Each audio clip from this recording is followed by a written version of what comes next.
le mot « grand remplacement », c'est 2010-2011, mais l'idée de grand remplacement, ça n'est pas nouveau. Déjà, au début du XXe siècle, par exemple, aux États-Unis, eh bien, il y avait l'idée de race suicide, le suicide de la race blanche.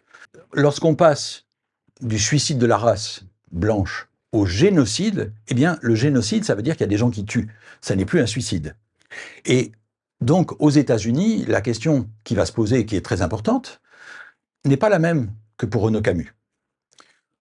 Aux États-Unis, ce qu'on dit, c'est pas simplement qu'il y a des remplacés, les blancs, et des remplaçants, on dirait aujourd'hui les racisés.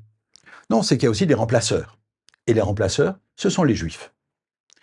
Alors au début du XXe siècle, bien sûr, l'antisémitisme faisait partie déjà du suprémacisme blanc.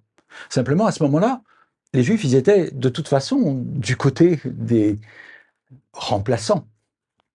Aujourd'hui, ce qu'on nous dit, c'est que ce ne sont pas des remplaçants, mais des remplaceurs. C'est-à-dire, en particulier, c'est la raison de la haine pour quelqu'un comme George Soros. L'idée qu'un milliardaire, eh bien, va favoriser les politiques d'immigration qui seraient ouvertes à tous les vents. Cette rhétorique antisémite, elle est une composante essentielle du grand remplacement dans sa version états-unienne.